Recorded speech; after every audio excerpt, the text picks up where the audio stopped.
Jadi saya pertama kali demo itu 93 awal semester 1. Oh. Ada SD-SB, demo sampai ke istana. Dari Salemba, Longmat ke istana. Itulah pertama kali demo saya langsung ke istana memang. Presiden itu sangat kuat pada waktu itu bisa menentukan apa aja. Dan itu jangan sampai terulang kembali. Partai politik nggak ada bedanya dengan zaman Pak Harto, semuanya dikendalikan. Masa? Iya, hari ini. Golkar Iya, kan kan partai besar, masa bisa dikendalikan oleh Pak Jokowi? iya kan mengendalikannya kalau nggak dikasih kekuasaan, ditakut-takuti lewat kasus, bisa aja menggunakan hukum menjadi alat untuk menekan lawan politiknya.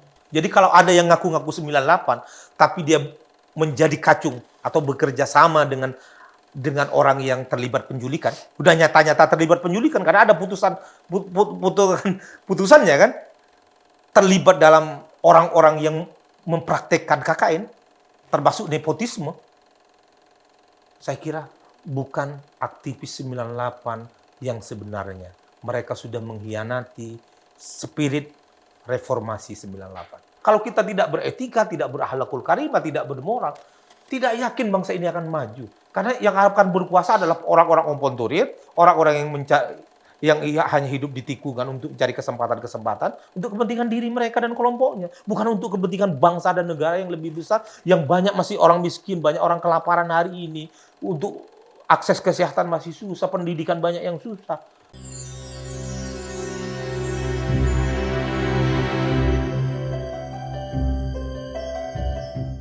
Sobat Forum, kita bertemu kembali dalam acara Menolak Lupa. Di program ini, seperti yang sebelum-sebelumnya, kita akan menghadirkan seorang pelaku yang waktu itu sebagai aktivis memperjuangkan agar adanya demokrasi di negara ini. Nah, hari-hari ini kita ingin juga tidak melupakan perjuangan itu. Agar apa? Agar kita tetap berada dan hidup di alam yang demokratis. Tidak ada pretensi kita membenci atau ingin mendeskripsikan seorang. Kita hanya mengungkap sebuah fakta yang pernah kita alami. Agar jadi pembelajaran dan jadi perjuangan kita bersama untuk menjaga nilai-nilai yang baik, yang demokratis, yang anti KKN, dan anti terhadap praktek-praktek yang membuat pelanggaran HAM terjadi di Indonesia. Untuk itu kali ini kita hadir Pak, saya sebutnya Wakil Kamal. Namanya Wakil Kamal, tapi dia tidak mewakili siapa-siapa. Dia mewakili dirinya sendiri. Selamat datang Pak Wakil Kamal. Selamat datang Mas Samuel. Wah ya, gimana kabar? Alhamdulillah baik-baik saja. Baik-baik. Walaupun menurut saya bangsa ini tidak sedang baik-baik saja. Oh gitu ya? Iya dong, udah tahu kondisi seperti ini. Kenapa? Ya menolak lupa. Jangan sampai kondisi zaman Orde Baru kembali lagi terjadi pada saat ini. Oleh karena itu, kita mengingatkan kepada seluruh bangsa ini, terutama anak muda yang tidak tahu sejarah, bahwa bangsa ini pernah 32 tahun berada di bawah rejim otoriter Orde Baru. Oh, Pada ya? waktu itu tidak ada kebebasan, negara hukum hanya ada dalam kertas-kertas undang-undang atau konstitusi, tapi prakteknya adalah negara kekuasaan. Tidak ada kebebasan berbicara, tidak ada kebebasan berpendapat, semuanya dibungkam pada waktu itu. Itu kira-kira Pak. Jadi jangan sampai kembali pada suasana yang menyeramkan, menakutkan seperti masa-masa kami waktu dari SMA sampai mahasiswa. Tidak ada kebebasan pada waktu. Oleh karena itu, terutama generasi muda, jangan mengalami kembali masa-masa suram bangsa ini. Dan itu harus dicegah oleh kita semua. Kewajiban konstitusional kita. Kewajiban kita untuk kembali mengikatkan kepada seluruh bangsa, jangan kemudian kembali pada masa-masa rejim otoriter Orde Baru. Oke. Enaknya ngomong sama Pak Wakil Kamal seperti ini. nggak perlu dipancing dikit aja udah keluar semua ya. Pak Wakil, saya mau kembali lagi sebelum Pak Wakil makin agitatif ya. Ya, Anda ini pada waktu itu apa? Sebagai apa? Pada Saya masa 98 itu 96 saya terpilih di Andalas Padan menjadi ketua presidium Ikatan Senat Mahasiswa Hukum Seluruh Indonesia, ISMAHI pada waktu itu. oh, Dan memang aktivis FKMIJ, FKSMJ dengan teman-teman juga, dengan Mas Ubed, dengan Sarbini, dengan Ahong, dan kawan-kawan pada waktu itu. Jadi memang kita hidup di jalanan untuk Anda aktivis mahasiswa aktivis dari mahasiswa. kampus? Dulu Universitas Islam Jakarta, jadi ketua Senat Fakultas Hukum Mahasiswa Islam Jakarta. Kemudian ketika ada Kongres ISMAHI, Ikatan Senat Mahasiswa Hukum Indonesia di Andalas Padang, saya terpilih sebagai ketua presidium Ikatan Senat Mahasiswa Hukum Indonesia, seluruh Indonesia pada waktu Jadi itu. pada waktu itu di kalangan apa ISMAHI itu melihat situasi itu memang gawat ya. Luar biasa bahwa suasananya sudah sangat menyeramkan, tidak ada demokrasi, yang katanya negara demokrasi, prakteknya bukan negara demokrasi, tapi negara kekuasaan. Misalnya. Salah satu contoh, kita tidak bebas berbicara. Tahun 96 saya demo, langsung dikandangin saya. Oh. 96 Demo demo pada waktu itu, kalau keliru itu korupsi dan Tirto perhubungan. Ada kebocoran juga rahasia negara oleh lupa saya pada waktu itu. Ada Menteri di kabinet Soeharto terlibat korupsi. Ada demo. Kita demo ke istana. Ke Iya, istana. Ke istana pada waktu itu. Ditangkap. Ada sebagian yang masuk lewat jalur depan Sekretariat Negara. Saya lewat masjid Rahman itu masjid. Darul Rahman kalau keliru ya. Di depannya komplek istana. Iya, di komplek istana. 7 orang langsung saya tidak boleh pulang, langsung dibawa ke Polres Jakarta Pusat. Yang meriksa itu ya bukan hanya polisi, termasuk juga tentara yang meriksa kita juga. Ya sekitar 20 jam saya mungkin. Dihukum Anda? Ya agak keluar lah. Di Polres itu gak dihukum. Biasalah. Ngapain masih? Udah mahasiswa, udahlah. Kuliah saja, gak usah demo-demo gitu. Biasalah. Secara psikologis kita ditekan. Pada tekanan waktu psikis. Ya psikologis. Ya lumayan lah 20 jam saya baru keluar dari Polres Jakarta. 7 orang. Seluruh yang adik-adik itu yang ngajak Wakil Kamal katanya. Itu repotnya. Jadi saya yang paling banyak ditanya-tanya sama waktu. Yang tanya-tanya bukan hanya polisi tapi ada militer juga. Karena kan pada waktu itu kalau demo-demo kita bukan polisi aja yang melakukan pengamanan, tapi namanya PHH pada waktu itu.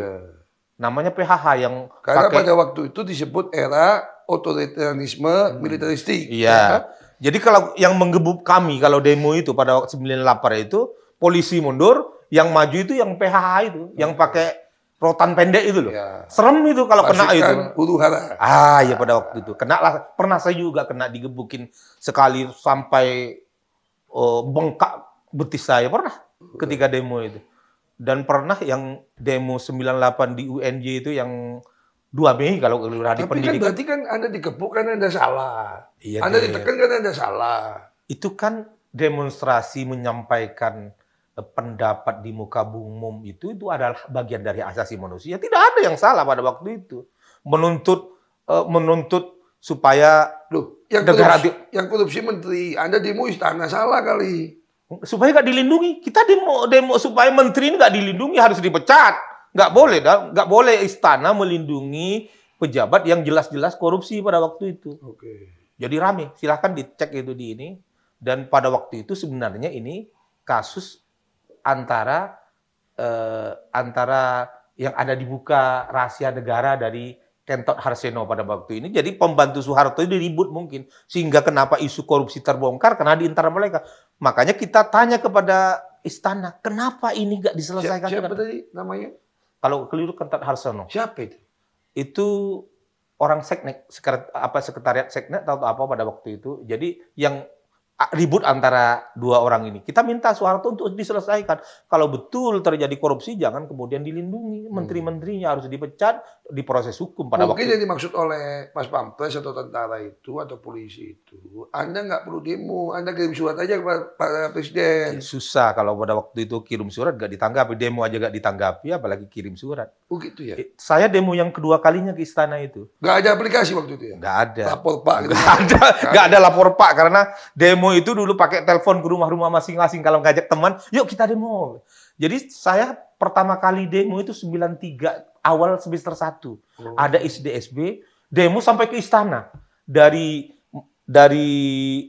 Salemba, Longmat ke istana. Itulah pertama kali demo saya langsung ke istana memang. Oh. Jadi demo tolak SDSB tahun 93 itu. Jadi awal semester 1 saya udah ke sana. Yang kedua itu langsung ditangkap itu tahun 96 kasus korupsi Kentet Harsel baru, terjadilah diskusi dengan teman-teman dari kampus ke kampus. Jadi 98 itu kita dimulai dengan diskusi-diskusi ilmiah dengan teman-teman bahwa bangsa ini harus segera dihentikan. Artinya demo itu punya dasar Iya, referensi. dasar akademik. Bukan ngawur ya? Bukan ngawur. Kita itu pada waktu itu mengadakan diskusi kelompok di antara mahasiswa lintas perguruan tinggi. Apa diskusinya itu? Ya, diskusi tentang keadaan bangsa ini. Tentang harga-harga yang pada waktu itu menjelang 98 sudah mulai naik. Rakyat sudah banyak yang antri BBM. Itu antri akhir tahun nggak? Udah mulai Agustus ingat saya. Kan sekarang itu katanya kalau harga naik, akhir tahun naik, wajar. Ya. Katanya ada cawapres itu begitu ngomongnya. Dulu itu, nggak ya? Itu dulu bukan hanya hari akhir tahun. Oh. Bukan akhir tahun, tapi sampai antri minyak tanah. Kalau dulu kan mau masak pakai minyak tanah antri. Beras juga antri. Dan begitu, seluruh sendi-sendi kehidupan menjelang 98 itu udah hancur remuk. Ya? Hancur remuk. Makanya tugas sejarah kita pada waktu itu adalah bagaimana ini menghentikan rejim yang lalim ini supaya ada secerca harapan masa depan, yaitu perjuangan kita itu adalah demokrasi konstitusional. Demokrasi adalah kedaulatan rakyat, tapi kedaulatan rakyat yang berdasarkan hukum. Jadi namanya demokrasi konstitusional. Itu perjuangan kita itu, demokrasi konstitusional. Tunggu dulu Pak Wakil, disimpan dulu. Kita masuk segmen berikutnya.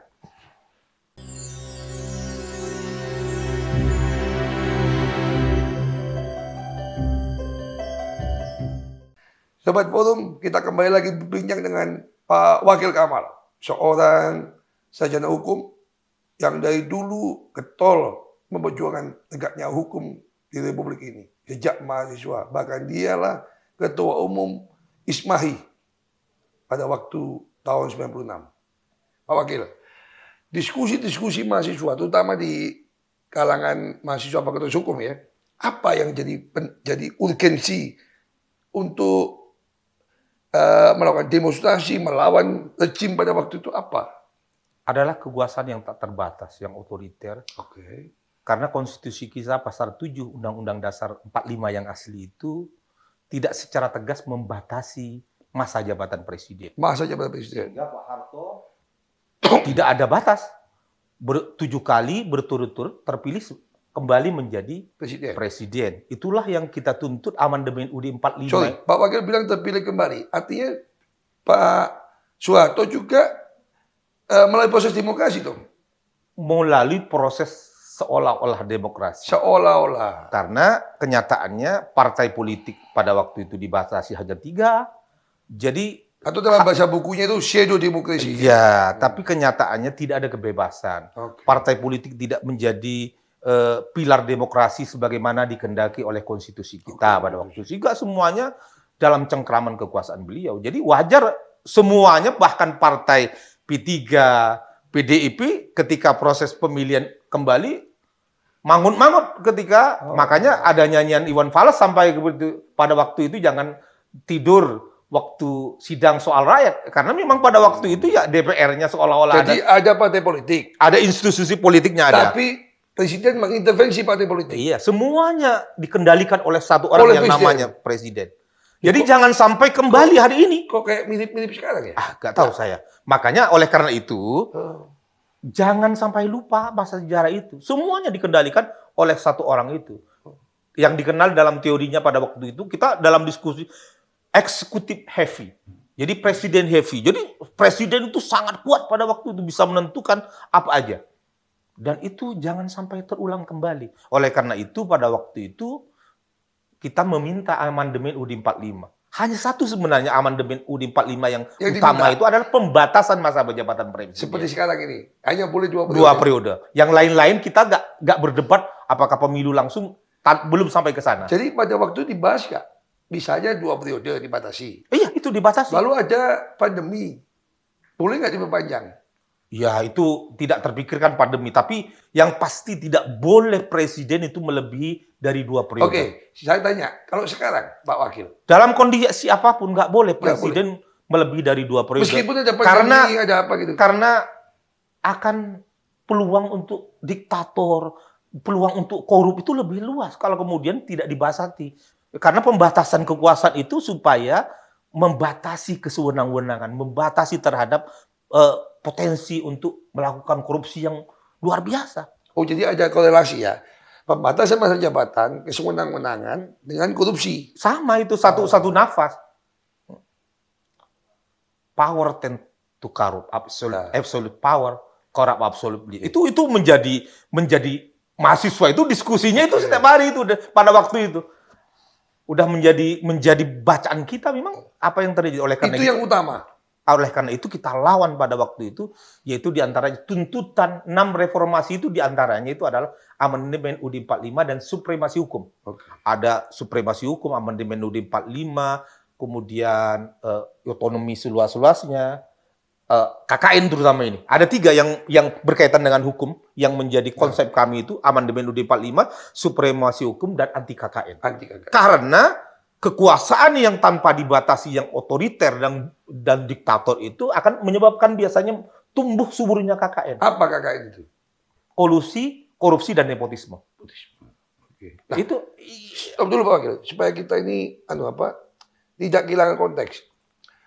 Ketika situasi sekarang, kan ada wacana itu pada waktu pandemi itu, bagaimana diperpanjang 3 periode. Apa penilaian Anda di situ?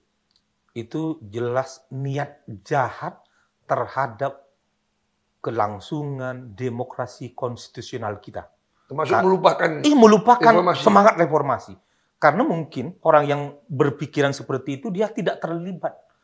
Bagaimana kita memperjuangkan secara berdarah-darah, memperjuangkan hak asasi manusia, memperjuangkan demokrasi, memperjuangkan prinsip-prinsip negara hukum, rule of law pada waktu itu. Jadi, kalau yang lainnya, soal misalnya nepotisme dengan kebijakan keputusan MK. Oh, sekarang yang aktual putusan MK. Ya. Itu yang kita tolak. Itu yang kita tolak. Itu terkait nepotisme. Iya. Karena Pak Harto selama 32 tahun berkuasa, memang awal-awalnya anak baik Pak Harto juga. Pendukungnya luar biasa pada awal-awal, tapi menjelang 80-an itu masuklah pelan-pelan bisnis keluarga. Anak-anaknya berbisnis dari jalan tol. Mereka yang buat semua. Proyek strategis nasional itu ya keluarganya semua. Emangnya anak presiden nggak boleh bisnis, Pak? Nggak boleh lah, itu konflik of interest itu. Gitu ya? Iya, nggak boleh. Nilai-nilai demokrasi itu tidak boleh ada konflik of interest. Nggak boleh ada konflik kepentingan. Meskipun bisnis UKM, Pak. Yang pokoknya tidak ada hubungannya dengan jabatan bapaknya. Tapi kalau UKM ya boleh-boleh aja. Tapi jangan sampai ada investasi yang menggunakan kekuasaan bapaknya, umpamanya kan. Umpamanya jualan pisang, martabak, tahu-tahu ada investasi 200 M yang tidak masuk akal itu ya perlu dipertanyakan kalau bapaknya bukan presiden. Iya, startup gitu ya. Iya, startup dan sebagainya. Padahal itu adalah ya tidak bisa lah dilepaskan dari kedudukan bapaknya sebagai pejabat negara tertinggi di negara ini. Jadi harus dibatasi. Jadi dengan 2 hal tadi itu sepertinya kok ada korelasi ya dengan masa lampau ya. Ini harus kita lawan. Oh. Kalau kita itu udah bismillah, kalau ini kembali lagi, apalagi penjahat masa lalu akan memegang tampuk kekuasaan, kita lawan. Tidak ada urusan, kita lawan. Ini masih berani ngelawan ini? Saya kira adik-adik mahasiswa sekarang udah mulai perasaannya sama dengan perasaan kami pada tahun 98. Oh ya? Hari ini. Iya, Emang mereka tahu 98 itu apa? iya, karena ya mirip-mirip seperti ini. Suasananya kan mereka merasakan sekarang. Kebebasan berbicara sudah dikurangi. Kalau ngadain acara-acara sekarang kalau dulu langsung datang dulu kan orang Kodim, orang mana datang untuk menghentikan. Didata. Ini berdasarkan undang-undang tidak boleh diskusi karena ada undang-undang subversi pada waktu itu kan. Oke. Kalau sekarang mungkin yang ditelepon itu adalah rektornya. Tolong kan mulai rektor sekarang. Dekan supaya mahasiswa jangan ngadain diskusi. Dibatalkan banyak pembatalan. Mirip-mirip, hanya caranya mungkin lebih halus. Oh dulu diskusi di kampus pun nggak boleh? Kalau menyangkut ya hal-hal yang kritis terhadap rejim kekuasaan pada waktu itu ya, kalau nggak ditangkap, ya minimal dibubarkan. Oh. Sering terjadi pembubaran. Bahkan teater-teater diskusi, teater-teater kebudayaan juga dibubarkan pada waktu itu. Ada sekarang juga ya, yang mirip-mirip juga ya. Berarti ya akan kembali. Makanya kita jangan sampai kembali pada masa lalu. Berarti jangan sampai kembali pada masa lalu. Menolak lupa itu perlu kita kembalikan pada generasi selanjutnya ini. Apa aja selain tadi diskusi nggak boleh, apalagi teater nggak boleh, apalagi? Banyak pada waktu itu. Selain diskusi. Sehingga Pak Wakil mendisiplinkan dari hukum itu membelenggu kebebasan. Ya nggak boleh berbicara sembarangan. Karena bisa langsung ditangkap subversi. Banyak pada waktu itu. Termasuk saya demonstrasi hanya salah masuk aja langsung. Masa langsung bicara di kafe berdua gitu tangkap juga? Dulu jarang kafe sih. Oh dulu jarang kafe Jarang kafe. Yang ditangkapnya banyak di kampus. Di Sulu jarang kafe pada waktu itu. Kita itu ya warteg paling enggak ya. Masa diskusi di warteg pada waktu itu. Aktivis zaman dulu warteg. Iya, nggak ada kafe pada waktu itu. Nggak ada healing di kafe, nggak ada ya. Jadi inilah makanya kita, terutama generasi muda, jangan lupa bahwa bangsa ini pernah 32 tahun masa suram Republik ini. Jangan sampai kembali kepada rejim otoriter, rejim yang diktator, yang tidak menghormati demokrasi, tidak menghormati prinsip-prinsip hak asasi manusia. Itu harus kita lawan kalau kembali pada masa lalu. Karena nggak enak. Adik-adik sekarang nggak bisa, nanti nggak boleh main di medsos sembarangan. Kalau terus kembali kepada masa lalu. Oke. Kalau ini HAM-nya apa yang paling berat yang Bapak Wakil masih ingat di situ? Pelanggaran HAM apa yang paling berat? Yang sampai sekarang nggak selesai adalah penjulukan teman-teman kami, aktivis mahasiswa. Aktivis mahasiswa, aktivis demokrasi. Nggak selesai itu gimana maksudnya? Ya, terjadi impunitas. Impunitas itu tidak ada proses hukum yang jelas terhadap mereka. Ada 13 orang yang nggak jelas nasibnya apakah meninggal, kalau meninggalnya di mana, 13 orang tidak tahu. Ada yang kembali memang 9 orang. Tapi ada 13 orang yang nggak kembali sama sekarang. Dan tidak ada penanggung jawabnya, nggak jelas siapa penanggung jawabnya pada waktu itu. Tapi ada seorang mantan aktivis juga bilang, jangan ngomong itulah, itu jadi dagangan politik. Gitu dia bilang. Nggak boleh begitu. Kita menolak lupa, harus diingatkan. Nggak boleh negara ini dipimpin oleh orang-orang yang terlibat penculikan. Tangannya berdarah-darah. Tangannya banyak pelanggaran hak asasi manusia, nggak boleh. Oke. Bahaya.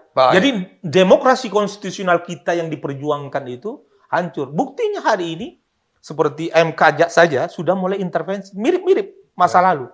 Kekuasaan mengintervensi due process of law. Proses hukum juga itu berbahaya. Berbahaya. Kita kembali di segmen berikutnya.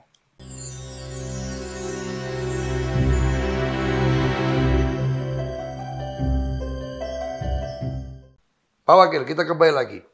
Ketika Anda dari menggarisbawahi bahaya ketika trias politika kita hancur, demokrasi nggak ada lagi, kekuasaan tunggal di tangan presiden sebagai penguasa, apakah itu terlihat sekarang ini? Sekarang ini saya kira mengarah kepada itu. Bahkan sudah DPR, terjadi. Ada MK, ada MA. Semuanya sudah dikuasai oleh satu kekuasaan itu. Masa sih? Mahkamah Konstitusi yang dulu independen sudah diintervensi. Peradilan-peradilan yang lain sudah diintervensi. Tidak akan pernah ada independensi. Bahkan saya pernah ketemu orang itu di Surabaya itu bilang, itu nggak benar dituduh nepotisme. Dia itu nggak ada hubungan darah kok. Dengan apa yang nggak ada hubungan darah? Dengan itu Pak, siapa itu ketua MK itu, Iya kan semenda, ipar, kakak ipar itu kan ada hubungan keluarga itu nggak boleh dalam. bukan dia masuknya sebagai kakak ipar kan barusan. Ya apalagi barusan tidak dalam hukum itu tidak ada apakah baru atau lama. Yang penting tidak ada hubungan keluarga, kakak ipar, kakak kakak Ini perlu kita saudara. jelaskan ke Iya, audiens nggak boleh bahwa tetap. jangan kata nggak ada hubungan darah dianggap tidak ada apa itu, suami istri berhubungan gitu mungkin ya. Iya, karena nggak boleh di situ ada hubungan keluarga. Keluarga itu hubungannya apa? Karena hubungan darah, ada hubungan perkawinan. Ada dua kan? Hubungan darah karena kakak adik, bapak, anak. Tapi kalau hubungan keluarga dia jadi ipar, jadi paman, jadi kakak ipar, jadi mantu. Itu kan semuanya karena hubungan keluarga, hubungan perkawinan. Itu masuk dalam apa yang kita tolak KKN 98 itu, nepotisme itu tidak boleh. Karena itu terjadi konflik kepentingan. Lalu apalagi yang menurut Bapak hari ini hukum dilecehkan apa diabaikan itu apalagi yang membuat kita jadi ingat masa lampau? Ya, partai politik nggak ada bedanya dengan zaman Pak Harto, semuanya dikendalikan. Masa? Iya, hari ini, Golkar ya kan, kan partai besar, masa bisa dikendalikan oleh Pak Jokowi? iya kan mengendalikannya kalau nggak dikasih kekuasaan, ditakut-takuti lewat kasus, bisa aja menggunakan hukum menjadi alat untuk menekan lawan politiknya. Apa yang terjadi kan nampak dengan jelas hari ini. Hukum dipakai sebagai alat Alat kekuasaan. untuk menekan sesuatu. Menekan lawan lawan politiknya. politiknya. Seperti dulu lagi dong. Mirip. Hampir 100% kayak. Jadi sekarang kalau ditanya sekarang sudah sampai di ujung jurang demokrasi. Udah masuk jurang kita. Sekarang udah harus diangkat kembali yang masuk jurang. Ini tugas kita terutama Siapa yang masukin ke jurang demokrasi? ya rejim hari ini. Kok berani-beraninya dia bawa demokrasi ke jurang itu? Rejim hari ini Kok bisa gitu Pak Wakil? Kok bisa? Saya tuh bingung. Kok bisa dibawa kembali itu kok bisa? Karena mungkin kekuasaan yang dia emban itu bukan berdasarkan pengalaman-pengalaman perjuangan yang panjang. Dia tidak pernah berjuang bagaimana melawan, menegakkan nilai-nilai demokrasi, hak asasi manusia. Yang saya heran itu, dulu kan disebut otoriter militeristik atau itu jenderal bintang 5. Nah, hari ini Pak Jokowi ini kan sipil, Pak. Ya, tapi kan dalam sejarah dunia banyak orang sipil lebih otoriter, lebih diktator ketimbang militer. Banyak juga. Jadi jangan terlalu lugu kita bahwa seolah-olah sipil ini tidak diktator, Bisa tidak juga otoriter. Ya? Bisa lebih kejam ketimbang militer. Masa? Iya, itu faktanya yang terjadi kan begitu. Contohnya, Pak? Ada nggak contohnya? Iya, siapa yang kejam, yang orang sipil? Pinochet? Itu Militer? sipil. Nggak ngerti saya. Apakah itu sipil juga ya? Karena memakai partai juga. Itu. Iya, partai juga banyak. Jadi tidak harus militer yang kemudian diktator. Sipil juga bisa diktator karena haus terhadap kekuasaan. Jadi kalau nanti pemilu juga direkayasa, memakai kekuasaan aparatur negara untuk memenangkan pemilu, berarti kembali lagi zaman dulu juga? Iyalah, nggak ada bedanya dengan zaman dulu. Kalau zaman dulu udah ketahuan pemenangnya sebelum pemilu kan? Pemilu aja belum selesai udah ketahuan siapa pemenangnya. Sekarang kira-kira bisa tahu nggak pemenangnya siapa? Untuk saat ini kita udah tahu pemenangnya. Oh ya? Untuk saat ini udah tahu, makanya kita harus lawan. Waduh, siapa itu, Pak? Iya, yang ada sangkut pautnya dengan kekuasaan lah kira-kira dari 3 calon itu. Siapa di antaranya itu? Ya dinasti tadi. Bagaimana mempertahankan dinasti. Jadi Mahkamah Konstitusi itu adalah the guardian of constitution, pengawal konstitusi. Tapi sekarang Mahkamah Konstitusi the guardian of dynasty, pengawal dinasti kan. Ini yang terjadi hari ini. Faktanya kan begitu. Rakyat udah tahu semua. Jadi notuil viten bahasanya. Semua orang udah tahu bahwa fakta-fakta kalau sampai pada kesimpulan itu, berarti kita pesimis dong dengan pemilu nanti ini. Saya terus terang agak pesimis bahwa akan melahirkan pemimpin-pemimpin yang kemudian membawa kepada mengangkat dari jurang kembali pada demokratis kembali, pada negara demokrasi konstitusional yang kita idam-idamkan lagi. Ya, kalau Karena pesimis apa alternatifnya? kalau saya sih berharap pada mahasiswa, tetap adik-adik saya yang mampu menjadi agen perubahan. Jadi di depan masih kita percaya, karena di republik ini untuk melakukan perubahan itu biasanya kita percaya mahasiswa. Kalau saya sekarang udah tetap juga ingin melawan, tapi tentunya mahasiswa Untuk Anda harus di tetap depan. terpanggil Iya. ya? Mahasiswa harus di depan. Jadi saatnya lah ini bikin sejarah untuk Kenapa sih Anda kok tetap memegang nilai-nilai yang dulu Anda pegang sampai sekarang itu kenapa? bagi masa depan anak cucu kita. Oh. Anak cucu kita masa hidup kembali kepada masa-masa ketakutan, tidak bebas, kemudian hidup juga kemudian banyak korupsi sehingga rakyat banyak yang miskin karena kena korupsi, kemudian ketidakadilan, hanya orang-orang yang punya pangkat, orang kaya aja yang mendapatkan keadilan, tapi rakyat kecil kayak kami kan lahir dari orang kampung, rakyat kebanyakan. Jadi kita harus menderita, jangan kembali menderita pada zaman dulu lagi. Jadi Anda menolak lupa, mempertahankan nilai, karena Anda juga ingin supaya anak cucu Anda tidak mengalami kesusahan tadi ya. Ya, ini demokrasi konstitusional itu gak ada pilihan lain. Memang kita itu harus memegang teguh prinsip-prinsip demokrasi konstitusional kita. Prinsip negara kedaulatan rakyat dan daulat hukum. Itu namanya demokrasi konstitusional.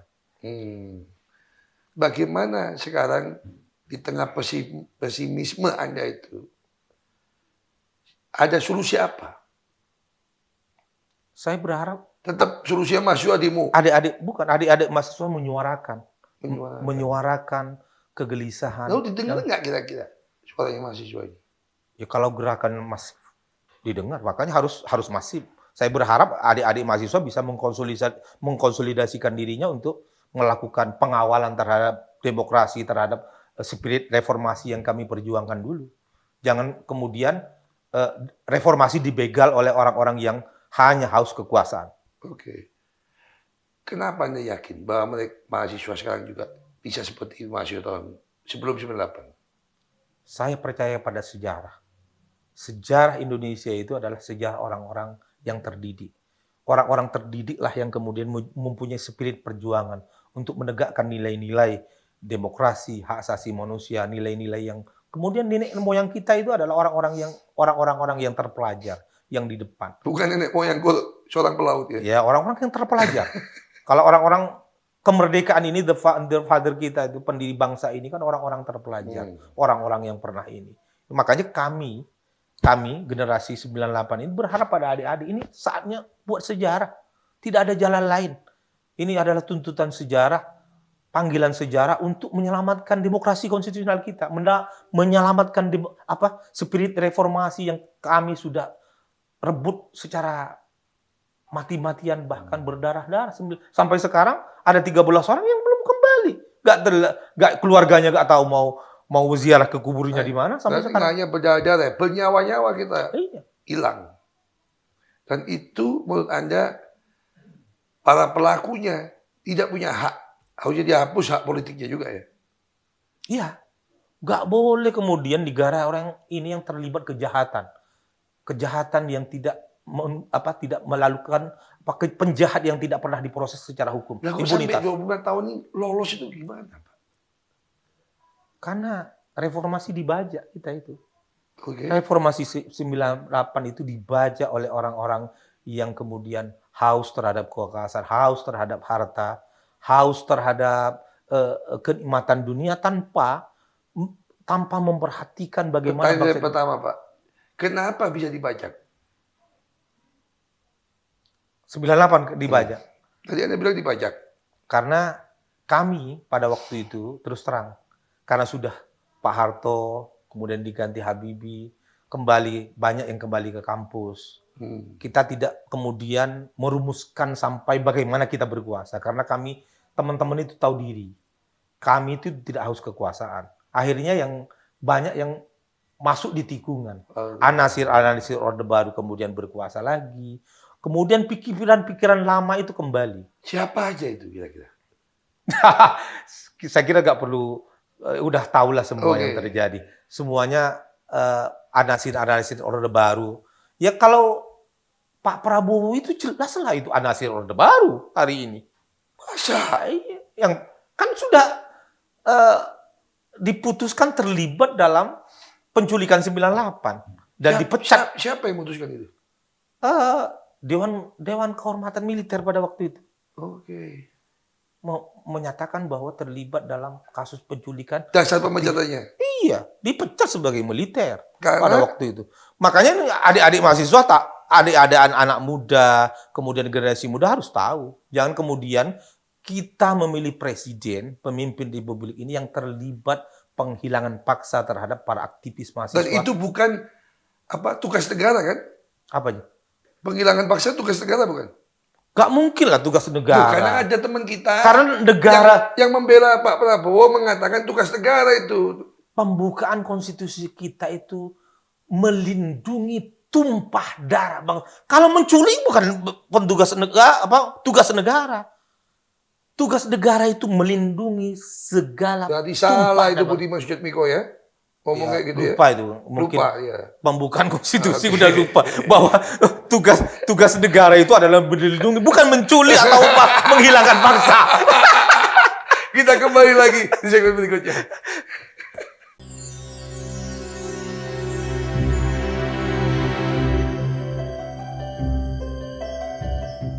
Sobat Forum, kita makin renyah diskusinya ini ya, menyoroti tentang ini. Tidak ada maksud apa-apa, hanya kita selalu mengingatkan kembali untuk menolak lupa pada kesalahan. Supaya apa? Supaya kita bisa melakukan yang baik, yang benar demi rakyat. Itu aja. Pak Wakil, sekarang ketika kita seringkali ya dibiaskan informasi itu. Karena sekarang kan banyak medium informasi itu kan banyak. Mulai dari media mainstream sampai grup WA sampai ke bisik-bisik di cafe healing itu, di cafe itu kan. Bagaimana kita di saat ini menurut Anda dari 6 tadi yang utama itu apa sih intinya yang tetap kita harus pegang? Semangat reformasi itu. Pertama yaitu supremasi hukum. Itu harus ya. Tuntutan kami 98 itu sampai sekarang belum ada itu, belum ditegakkan. Belum setegak-tegaknya. Belum setegak-tegaknya. Setegak-tegaknya. Bahkan penegak hukum sekarang bisa diintervensi. Masih bisa diintervensi ya? Intervensi, bisa diperalat untuk kekuasaan gitu, untuk menekan lawan-lawan politiknya. Itu jangan sampai terjadi. Jadi mulai peradilan, kejaksaan, ya semuanya. Kepolisian, bahkan pengadilan yang seharusnya adalah lembaga yudikatif trias politika tersendiri juga diintervensi hari ini oleh kekuasaan. Kan serem gitu kan? Udah gak ada bedanya lah dengan zaman Orde Baru. Kekuasaan ini kemudian merajalela seolah-olah ada. Kok kita kesannya abai ya sampai 25 tahun? Kenapa ya? Saya kira kalau kita tidak abai, hanya kita mungkin minoritas. Aktivis 98 yang masih memegang nilai-nilai prinsip-prinsip perjuangan itu menjadi minoritas. Yang terutama yang masih kuat untuk tidak hidup bermewah-mewah itu sedikit. Kuat yang lainnya itu sudah ya mungkin teman-teman banyak yang nggak tahan miskin itu mungkin ya. Jadi kita minoritas sudah 98 yang memegang nilai-nilai idealisme itu minoritas. Lainnya sudah ya yang paling garang pada 98. Apakah kemudian aktivis jadi kaya kemudian jadi lupa kan nggak mesti ada korelasinya. Nggak apa-apa kaya nggak apa-apa. Tapi jangan kemudian menggunakan cara-cara yang tidak benar yang pernah kita tolak pada 98. Dia nempel ke sana dan kekuasaan untuk hanya mengharapkan kekayaan yang kolaborasi dengan hasil-hasil. Apalagi berkolaborasi dengan pelanggar HAM, dengan kemudian orang-orang yang kemudian mengembalikan kepada praktek-praktek KKN, nepotisme, kolusi, korupsi dan nepotisme pada zaman dulu yang kita tolak, itu kita harus lawan. Dan kita nggak akan pernah mau untuk kerjasama atau apa dengan mereka. Kalau kayak saya, yang kayak kami itu sedikit. Tidak ada sejarahnya kita 98 itu. Jadi kalau ada yang ngaku-ngaku 98, tapi dia menjadi kacung atau bekerja sama dengan dengan orang yang terlibat penculikan, udah nyata-nyata terlibat penculikan karena ada putusannya kan, terlibat dalam orang-orang yang mempraktekkan KKN, termasuk nepotisme, saya kira bukan aktivis 98 yang sebenarnya. Mereka sudah mengkhianati spirit reformasi 98. Atau hanya karena berbaju 98 aja ya? Enggak, ada teman-teman memang 98, tapi mungkin sudah apa ya, sudah nggak tahan menjadi miskin gitu. Barangkali itu. Atau pingin banget terhadap kekuasaan. Karena kita itu memang setelah reformasi 98 banyak yang kembali ke kampus. Tidak terlibat. Minimal nyalinya sudah usul lah. Iya. Nyalinya sudah tua. Ya? Dan akhirnya dia melupakan semuanya itu untuk menatap masa depan katanya. Gak bisa begitu. Karena karakter penjahatnya dari muda sampai tua itu tetap penjahat. Kapan taubatnya? Wah, nggak belum pernah diadili. Kalau diadili bahwa dia sudah melakukan korupsi, Dan belum ada pengakuan terbuka juga ya? nggak ada pengakuan terbuka. Masa percaya pada orang yang dinyatakan bersalah, tapi nggak pernah ngaku. Nggak pernah ngaku, kemudian tidak pernah melalui proses hukum. Hanya persoalan hanya etik, kena etik aja di militer itu kan. Duh, kok bisa dia begitu? Karena hukum kita setelah 98 itu tidak juga maksimal berfungsi sebagai prinsip-prinsip negara hukum tidak Berarti Anda menyumbang kesalahan juga dong sebagai Ketua Umum Presidium Ismahi dulu kan? Tidak mengawal sampai tuntas. Kami berusaha mengawal, tapi kan persoalannya pada waktu itu kami minoritas. Apalagi hari ini menjadi minoritas. Kelompok-kelompok yang masih memegang teguh nilai-nilai demokrasi, nilai-nilai spirit 98 yang anti KKN, anti terhadap penjahat HAM, anti terhadap diktator, rejim yang otoriter, itu harus menjadi pedoman kita. Kita ini adalah anak-anak yang menegakkan demokrasi konstitusional, daulat rakyat, daulat hukum. Nah, masa nggak ada mantan Ismahi itu yang jadi hakim, jadi jaksa, jadi apa kayak yang kemudian memperjuangkan itu di institusinya? Nggak ada. Karena di struktur penegak hukum kita, lembaga penegak hukum kita itu belum terjadi reformasi yang dikendaki 98. Andaikan ada sebagian yang jadi hakim, mungkin teman-teman kami, hanya minoritas juga kemudian sampai hanyut terhadap praktek-praktek yang kemudian membutakan hati mereka untuk hidup hedon. Ini yang menjadi problem kita ini. Tidak sabar untuk bagaimana membangun bangsa ini menjadi bangsa yang bermartabat, yang bangsa yang maju, semuanya harus maju. Tidak yang seperti kan dikatakan Soekarno, kesabaran revolusioner nggak ada ya? Tidak ada hari ini, udah nggak ada yang sabar, semuanya udah yang ada itu adalah semuanya adalah kolaborasi dengan penjahat hak asasi manusia, kolaborasi dengan dinasti politik, kolaborasi dengan KKN, kolaborasi dengan hal-hal yang bertentangan dengan prinsip-prinsip demokrasi kita. Jadi kesimpulan saya dari cerita Pak Wakil, dari semangatnya tadi, berarti pasangan Prabowo Subianto dan Gibran Rakabumi Raka itu mewakili itu semua. Ya, pasangan yang anti reformasi, yang dilawan pada zaman kami reformasi pada 98. Jadi kalau ada orang yang mendukung ini, saya kira sudah mengkhianati. Kalau dia pernah berjuang di 98, sudah mengkhianati spirit reformasi, mengkhianati demokrasi konstitusional kita. Kalau kita lihat debat kemarin, malah cenderung dipakai sebagai alat pembenaran. Lu ada loh di tempat saya. Gak boleh bisa begitu. Jadi kalau orang yang sudah hitam mau dipakai apapun ya tetap hitam. Gak mungkin kembali jadi putih gitu loh. Kecuali dia adalah melalui proses taubatan nasuha, proses hukum, melakukan pengakuan pada publik betul bahwa kami pada 98 telah melakukan penculikan. Dan itu jangan hanya itu. Harus diproses secara hukum. Kan ada equality before the law. Gak mungkin salah satu orang warga negara punya keistimewaan tidak diproses secara hukum, sehingga apa yang disebut dengan terjadi kejahatan tanpa proses hukum, impunitas itu yang terjadi hari ini. Nah, ke depan Anda yakin ini diproses? Kalau dia berkuasa gimana kita memproses? Oke. Berarti apa berarti?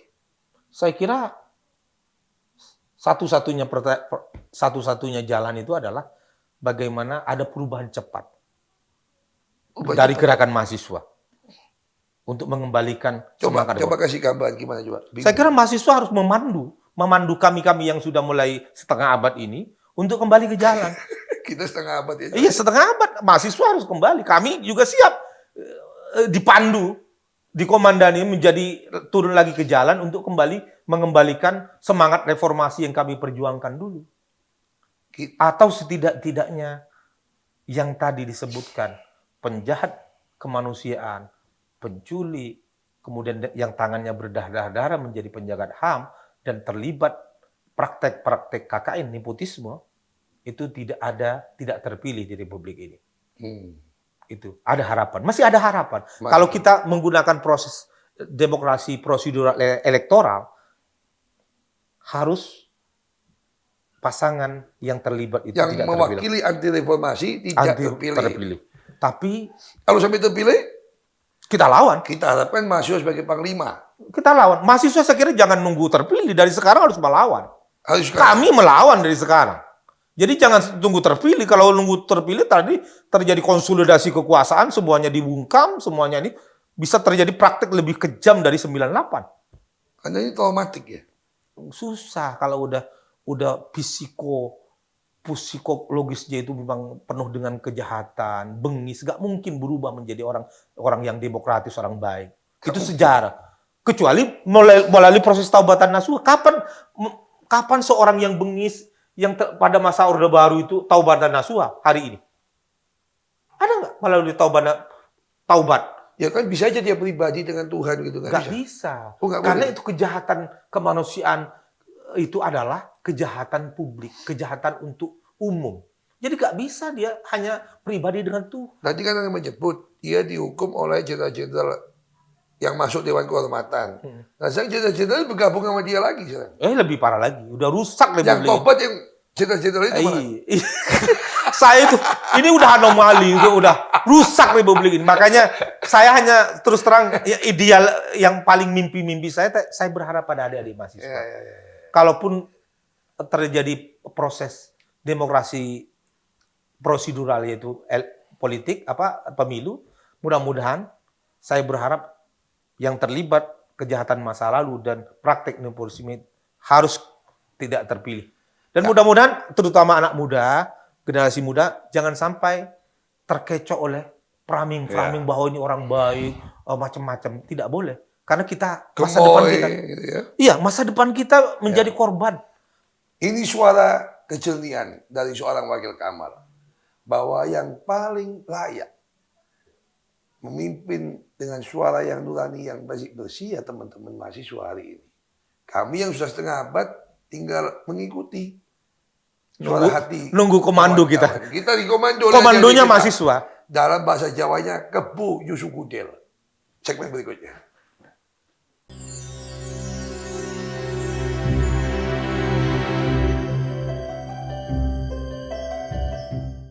Sobat Forum, kita masih bersama Bapak Wakil Kamal, seorang yang konsisten sebagai pejuang. Kalau dalam bahasa sebelumnya itu, temannya Pak Wakil Kamal Sarpin ini menolak mapan, kata dia. Pak Wakil, tadi kan kita sudah bicara ya, bahwa kita harapkan tidak terjadilah. Tapi kan, prediksi atau gejala gitu ya, sepertinya kok kembali karena tadi justru yang bertobat itu bukan yang pelaku tapi yang menghukum pelaku yang bertobat malah. Ini persoalannya kalau kita masih berharap melalui prosedural demokrasi prosedural yaitu pemilu, kita dibajak akan berat karena semuanya sudah berkumpul di situ. Kekuasaan berada di tangan mereka. Bisa saja juga uang berada di tangan mereka, sehingga biasanya pemilu itu penuh dengan intrik-intrik kecurangan, yaitu memobilisasi struktur kekuasaan. Dari kekuasaan yang paling tinggi sampai presiden, menteri, sampai gubernur, wali kota, bupati, sampai kepala desa, itulah yang dimobilisasi. Ada juga mobilisasi tentang untuk pemenangan. Ini mobilisasi, jadi kecurangan. Kami kan biasa di Mahkamah Konstitusi, saya adalah pengacara konstitusi, berkaitan dengan pilkada, dengan biasanya yang berkuasa itu memobilisasi struktur kekuasaan. Bagaimana memenangkan yang didukung oleh kekuasaan itu. Yang diminta untuk melanjutkan. Jadi menggunakan berbagai cara, termasuk struktur kekuasaan dimobilisasi di lapangan. Selain dimobilisasi menggunakan uang dan diintimidasi. Jadi kalau kepala desa mau mendukung dia, dikasih duit. Kalau nggak mau dikasih duit, diintimidasi. Nanti kau akan diproses secara hukum. Itu yang terjadi. Pak Wakil, kita ini, teman-teman kita bahkan, itu masih apa, nggak habis pikir lah bahasanya. Kok bisa seorang Joko Widodo ini berkolaborasi dengan seorang Prabowo Subianto? Bisa saja. Kenapa bisa itu? Itu syahwat kekuasaan lah itu. Syahwat kekuasaan. Yang menyatukan itu. Syahwat kekuasaan barangkali ya itu ada supaya kekuasaan itu tetap di tangan orang-orang dia, sehingga bau-bau amis ketika dia memimpin bisa saja ditutupi. Itu yang paling penting. Itu yang paling penting. Itu yang ketakutan. Saya kira biasanya kekuasaan itu kalau dia di akhir masa jawabannya itu ada post power syndrome. Yang kemudian ada juga ketakutan-ketakutan, ada kesalahan-kesalahan memimpin di masa lalu. Bisa saja. Kalau lawan politiknya yang berkuasa bisa saja ketahuan ternyata membangun infrastruktur A, B, C. Ini ternyata kalau diaudit nanti ternyata aliran dananya kan kemana-mana. Dan saya yakin itu yang salah satu yang diupaya untuk ditutupi dan dilindungi. Kenapa? Dia harus tetap berkuasa. Padahal di awal Pak Jokowi dari Solo, Jakarta sampai presiden, itu kan rata-rata aktivis 98 tuh menganggap beliau ini sebagai representasi dari rakyat jelata menjadi pemimpin. Kecuali saya nggak mendukung siapa-siapa.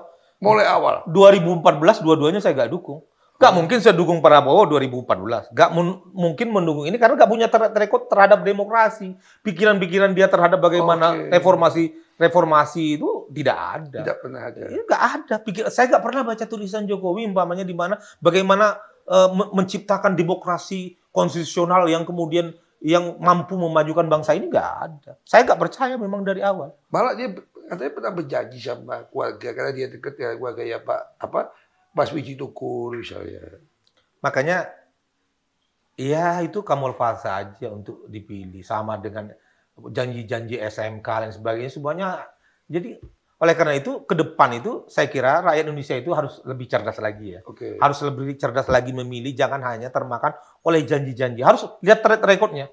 Pernah memimpin, ketika mahasiswa pernah memimpin. Harus lihat mahasiswa apa yang dilakukan ketika mahasiswa.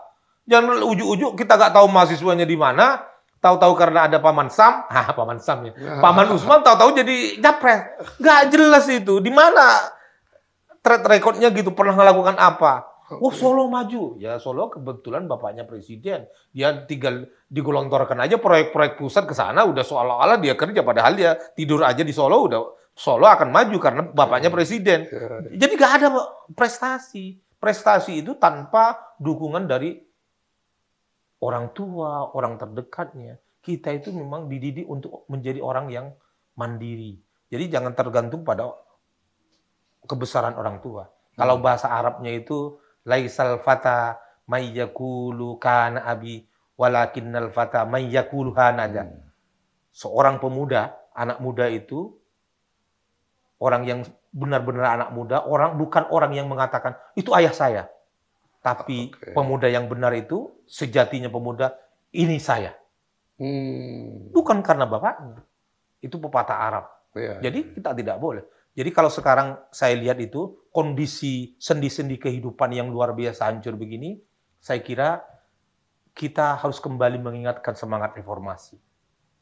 Tidak henti-hentinya, tidak capek-capeknya kita mengingatkan. Siapa tahu Pak Jokowi langsung, kita ngomong begini langsung bisa taubatan nasuha, bisa sadar, oh ya saya salah. Mohon maaf pada seluruh bangsa Indonesia, saya telah melakukan banyak kesalahan. Di akhir masa jabatan saya ini, saya ingin bangsa Indonesia bebas dari praktek-praktek KKN, nepotisme, bebas dari penjahat-penjahat hak asasi manusia. Oleh karena itu, saya akan pulang ke Solo dengan sebaik-baiknya, sehingga saya tidak terlibat dalam pemilu. Sehingga pulang ke Solo dari iya, Lawu gitu iya. ya. Jadi pemilu tanpa saya. Jadi pemilu tanpa Jokowi. Siapa tahu langsung. Jadi kalau dibilang di depan publik, saya akan netral sebagai kepala negara. Ya kalau hanya ngomong netral, nggak percaya. Karena di bawahnya tinggal diinjak aja kaki bawahannya. Selesaikan, menangkan di situ. Bekerja sampai, kalau polisi sampai yang namanya Babinsa itu akan bekerja. Sampai Kamtibmas itu bekerja sampai bawah itu. Jadi polisi harus netral, itu pidatonya. Tentara harus netral, ASN harus netral, pidatonya. Tapi kan itu di depan layar, di balik layar. Memang pemimpin itu begitu Pak, nggak pernah konsisten. Apa kita memang harus punya pemimpin? Ya tergantung pemimpinnya. Kalau pemimpinnya nggak punya track record, ketika mahasiswa bukan aktivis. Tapi bukan itulah pemimpin, bukan ya? Bukan, pemimpin itu yang punya integritas, nilai-nilai. Kalau hanya pemimpin yang hanya mengandalkan syahwat kekuasaan seperti saat ini, saya kira pertaruhan adalah bangsa dan masa depan bangsa ini. Jangan sampai gara-gara satu orang, dua orang punya syahwat kekuasaan ini, demi keluarga, demi masa depan, melindungi dari jerat hukum di masa depan, tapi jangan pertaruhkan bangsa yang besar ini hanya untuk keluarga. Terlalu mahal saya kira. Terlalu mahal. Dan kita tidak akan pernah jadi bangsa yang besar.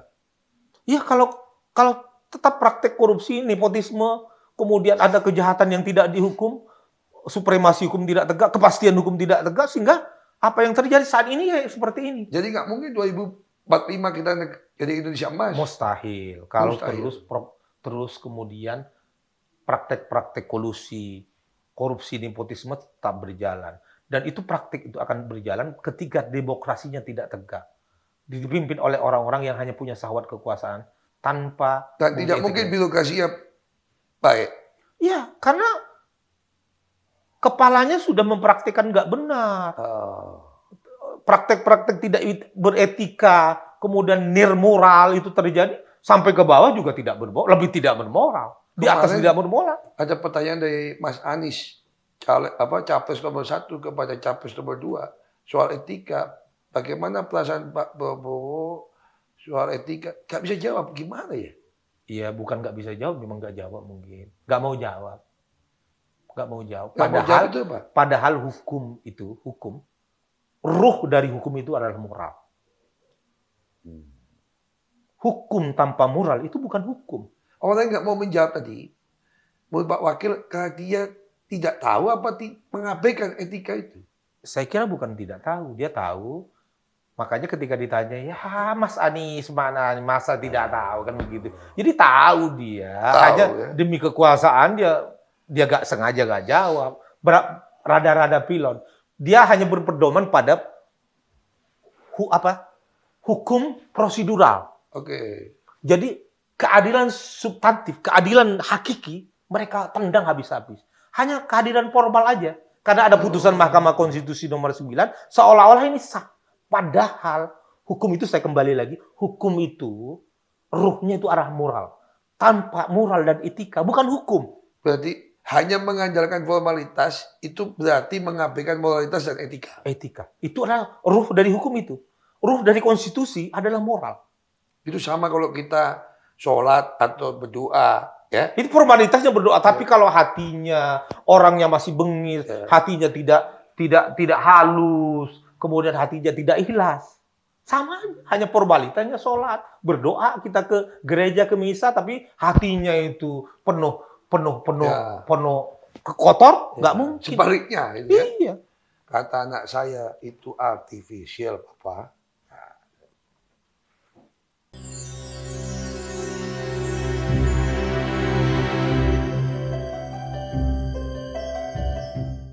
Sobat Forum, saya kenal Pak Wakil 20 tahun lalu. Sampai sekarang tetap dengan gaya yang unik.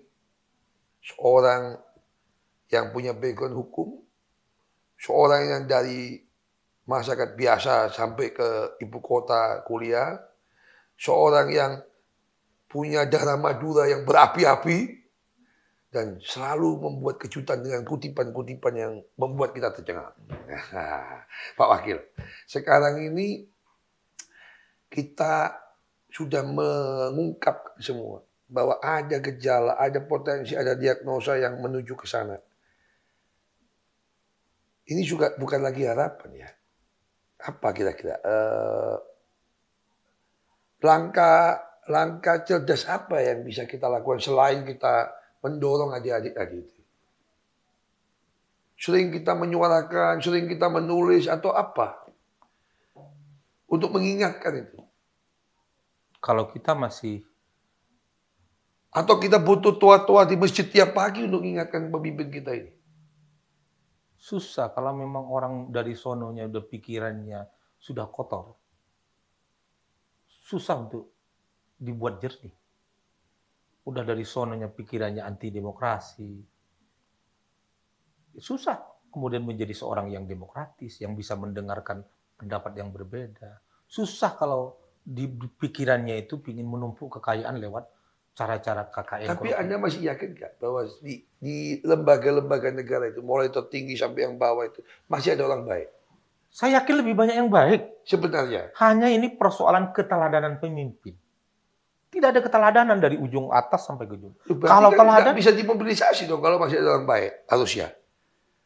iya, tapi karena yang kita dipimpin oleh orang-orang yang tidak baik, tidak paham demokrasi, kemudian anti anti terhadap moralitas gitu kan, tidak bermoral, mana bisa kita kemudian akan keluar dari keluar dari kondisi yang menakutkan saya ini. Jadi kita harus memang ke depan harus ada pemimpin-pemimpin yang kemudian bermoral, punya akhlakul karimah, integritas yang tinggi. Saya kira itu satu-satunya cara. Kalau kita ada dua jalan itu. Nggak, tadi Pak Wakil kan mengatakan, yang suram tadi itu, dengan mobilitas tinggi, penguasa sampai ke bawah bergerak memenangkan si A. Nah, sedangkan dari pertanyaan berikut saya, kalau ada orang baik di kesatuan ini atau di kelompok ini, kan harusnya dia bisa melawan, menyabotase. Iya, tapi kan persoalan budaya kita budaya iwu pakai iwu dan tunduk sama atasan. Kalau atasnya udah gak benar, biasanya takut terhadap gitu jabatan ya? mereka. Itu yang terjadi. Mungkin hanya 1-2 orang dia dibuka, tapi gak utuh. Nah, kita sebut aja contoh soal ya. Seorang Sri Mulyani yang dianggap punya integritas, menurut Anda nggak akan berani untuk menyatakan sikapnya bahwa itu nggak benar Pak Presiden, saya nggak berani keluarkan uang ini untuk money politik. Saat ini kan ternyata masih kalau Sri Mulyani punya integritas, ketika kemudian ada proyek-proyek yang nggak jelas seperti tidak ada due diligence yang jelas, kemudian langsung yang penting digelontorkan biaya hutang lagi, saya nggak yakin punya integritas juga gitu loh. Tapi mudah-mudahan sekarang segera bersadar, ini pertaruhannya bangsa dan negara. Siapa tahu mereka kemarin-kemarin lupa bahwa yang pimpinan dia itu orang baik. Tapi setelah terjadi ini udah tahu bahwa ini orang-orang nggak baik. Bagaimana Kiai Ma'ruf sebagai wakil presiden? Masa nggak ngingetin juga? Ya mudah-mudahan mengingatkan lah. Ke depan ini mengingatkan. Tapi statementnya bagus. Hanya mungkin nggak berdaya juga terhadap kondisi sekarang ini. Jadi saatnya ini saya kira harus ada gong untuk gerakan moral ini. Gerakan moral. Karena kita bangsa yang sudah amoral. Bangsa yang sudah tidak menghormati nilai-nilai moralitas. Bangsa yang tidak menghormati nilai-nilai etika. Ini harus, karena itu adalah prinsip. Kalau kita tidak beretika, tidak berakhlakul karimah, tidak bermoral, tidak yakin bangsa ini akan maju. Karena yang akan berkuasa adalah orang-orang ompon-turir, orang-orang yang hanya hidup di tikungan untuk cari kesempatan-kesempatan untuk kepentingan diri mereka dan kelompoknya. Bukan untuk kepentingan bangsa dan negara yang lebih besar, yang banyak masih orang miskin, banyak orang kelaparan hari ini, untuk akses kesehatan masih susah, pendidikan banyak yang susah. Ini adalah taruhan kita. Jadi ke depan ini dalam kondisi yang sudah carut marut seperti sekarang, sendi-sendi kehidupan di berbagai lapisan sosial masyarakat udah hancur seperti tidak ada kepercayaan terhadap pemimpin, etika hancur, maka berlaku kaidah fikih sekarang ini, darul mafasid muqaddamun ala jalbil masalih. Di depan kita ini banyak angkara murka. Kejahatan hak asasi manusia itu angkara murka. Praktek-praktek korupsi KKN, praktek-praktek yang tidak benar, kemudian praktek-praktek mengkorupsi hak-hak rakyat kecil itu adalah angkara murka. Sekarang menghancurkan angkara murka, ini artinya darul mafasid itu, menghancurkan angkara murka lebih diutamakan ketimbang menarik kebaikan-kebaikan. Hari ini pertama itu harus hancurkan dulu kemungkaran itu. Hancurkan dulu kemafsadatan itu. Hancurkan dulu angkara murka ini. Karena ini kalau nggak dihancurkan, kerugian bangsa itu akan semakin besar. Hutan kita akan semakin hancur, tambang kita akan semakin hancur, kekayaan alam akan kemudian dikeruk habis, hutang kita akan semakin besar. Dan itu harus dilawan karena kerugian bangsa ini akan semakin besar kalau dibiarkan. Makanya harus tadi darul mafasid, menghancurkan angkara murka, lebih diutamakan dengan kebaikan. Oh, saya nggak pernah dengar ini.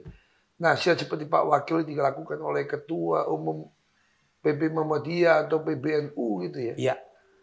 Itu kaidahnya ada di Muhammadiyah atau di NU ada, hanya artinya itu darul mafasid, menolak kemafsadatan, lebih diutamakan ketimbang menarik kemaslahatan. Maksudnya itu ada di dalam pemahaman mereka. Tapi sampai hari ini teman saya juga, Gus Yahya ini sebagai Ketua PBNU misalnya, tidak mengingatkan hal itu pada presidennya. Harus diingatkan. Saya kira mudah-mudahan PBNU, saya kan kultur NU lah. Jelek-jelek ini anak kiai Kan saya kampung. dengar waktu itu, Jelek-jelek kayak gini kiai kampung saya juga. Juga pernah di pesantren juga. Jadi saya kira ini di depan mata kita itu adalah kemungkaran. Ya harus setidak-tidaknya diingatkan. Kalau saya sih sekarang harus dihancurkan, bukan hanya diingatkan. Karena kerugian bangsa ini akan semakin besar. Tidak ada nilainya. Jadi harus diamputasi. Supaya jangan mengalir seluruh badan kita bisa mati. Bangsa ini bisa hancur berkeping-keping gara-gara hanya gerigi kita kena gula yang mematikan atau penyakit yang mematikan, ya amputasi. Yang saya yakin nggak paham ini teman saya juga, sekretaris tim sukses itu Nusron Wahid, nggak paham dia mungkin ini. Paham kok Oh, paham, ya. Hanya kemudian pura-pura gak paham bahwa di depannya ada kemungkaran. Padahal kemungkaran itu harus dihapuskan kan, harus dihilangkan. Baru kita menarik kemaslahatan. Pemilu itu kemaslahatan. Kemaslahatan untuk demokrasi kita ke depan. Tapi kalau di depan mata kita ada potensi-potensi kecurangan, ada KKN di sini, ada banyak persoalan, harus kita hilangkan dulu. Biar nanti presiden dan wakil presiden yang terpilih itu legitimit. Kalau apa yang terjadi nanti nggak legitimit, akan terjadi ketidakpastian hukum. Ketidakpastian hukum itu merembet kepada ketidakpastian ekonomi juga. Mana bisa maju terhadap pemimpin-pemimpin yang tidak legitimit nanti. Jadi terus persoalan juga ya? Iya, nanti ada yang terpilih ini, yang kami akan tetap lawan, akan tidak menjamin kepastian ekonomi, kepastian hukum, lain sebagainya. Itu bahaya. Pemimpin yang dihasilkan dari pelanggaran HAM dan politik dinasti, ya kan? Dan penuh kecurangan dalam pemilunya. Akan menimbulkan perlawanan masif, ya kan? Membuat ekonomi jadi stagnan dan birokrasi pun jadi rusak. Ada ketidakpastian hukum di situ. Timbulnya ketidakpastian hukum. Kalau tidak pasti kan otomatis tidak ada investasi, tidak ada apa. Ke depan akan suram. Makanya saya kira rakyat yang salah dong. Iyalah. Makanya dari sekarang saya dan teman-teman teriak kan. Teriak terus. Dan kita harus teriak. Jangan ada menyatakan ini adalah seperti kejahatan HAM, ini kan tugas negara. Tugas negara itu melindungi segala tumpahan bangsa Indonesia kan. Bukan kemudian menumpahkan darah rakyatnya, menculik rakyat, tidak bisa. Jadi bukan tugas negara. Ya.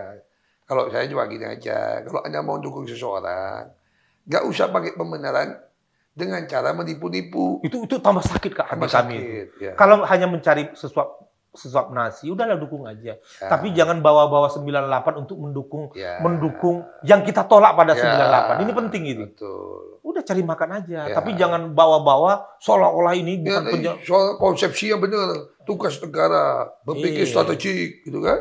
Saya kira gak usah lah menjadi Ya, tukang bersih-bersih lah terhadap kotoran yang susah Betul. dibersihkan. betul. Setuju Pak Wakil? Semoga yang kita gambarkan seram tadi dan traumatik itu tidak terjadi. Semoga. Mudah-mudahan. Dan mudah-mudahan, Kalau terjadi, berarti tetap kita terpanggil untuk melawan.